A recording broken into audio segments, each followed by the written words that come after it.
Ever since my husband and I made our own maple syrup last spring and have consequently had more maple syrup in the house than ever before, I have been itching to try this recipe. Maple is such a popular fall flavor that I felt like this was the absolute perfect time to try it.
After buttering and flouring two 9-inch cake pans, I poured my walnuts onto a cutting board and began to roughly chop them with a large knife.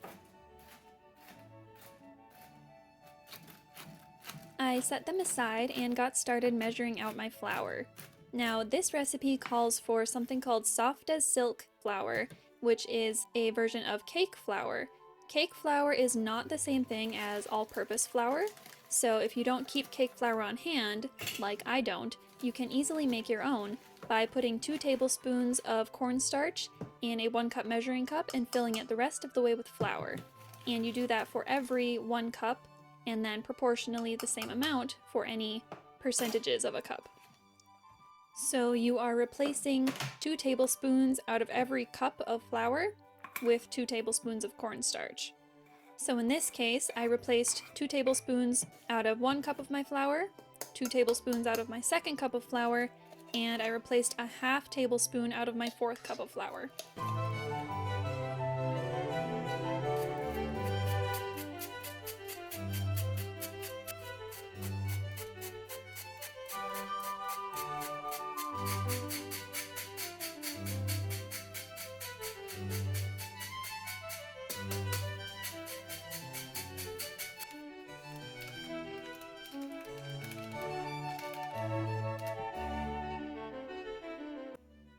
This recipe did take a little bit of concentration to get all of the amounts correct, because for the maple syrup cake, it just tells you to make substitutions for the other, what they call key recipes in the book.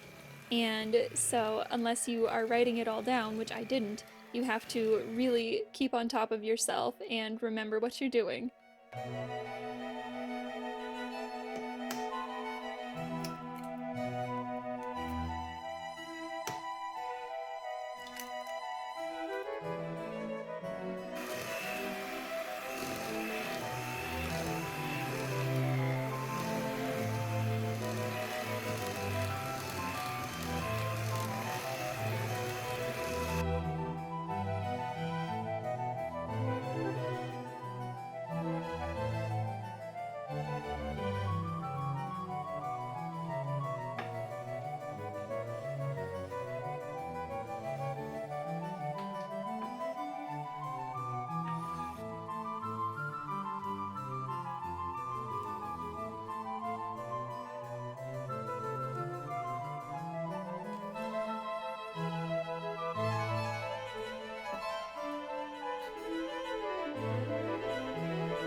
I don't always do this when I'm making cakes, but this time I decided to use measuring cups to measure out my batter into the 2 pans, and I have discovered that this recipe makes 5 cups of batter, so I put 2.5 cups in each pan.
After cooling my cakes in their pans for 10 minutes, I loosened the edges with a knife and then tilted the pans and tapped them to let some air in underneath the cake, and then I carefully flipped them onto a cooling rack to cool the rest of the way.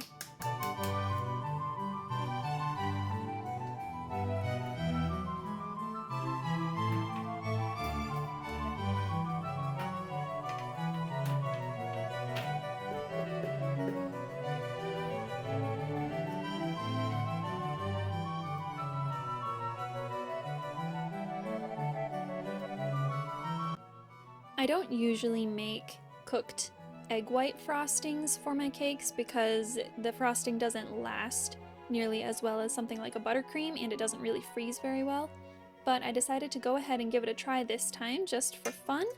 And while I started my maple syrup boiling to cook down to the point of firm ball, I whipped my egg whites to stiff peaks.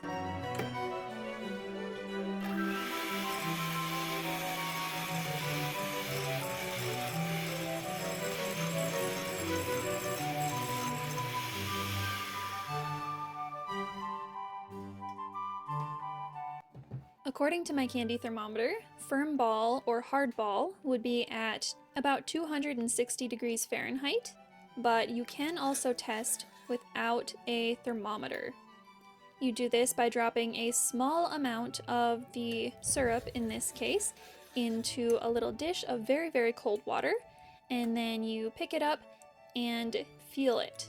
It should be a firm ball, as the description suggests, but it should still be somewhat pliable.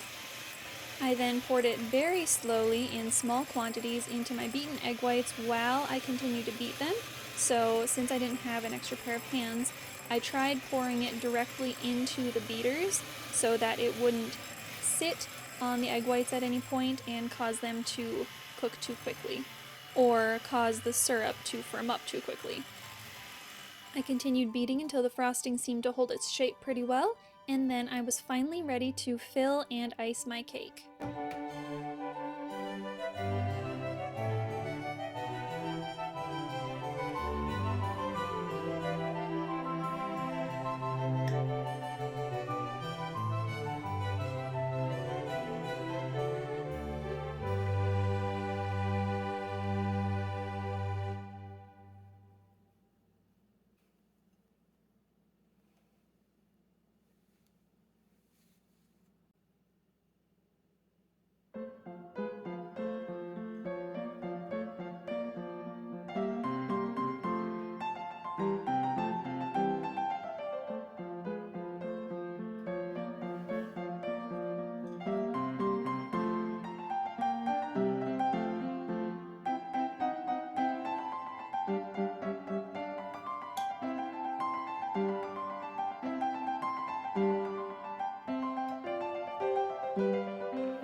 And after all that work, it is definitely time to sit down with a little reward of cake and a cup of tea.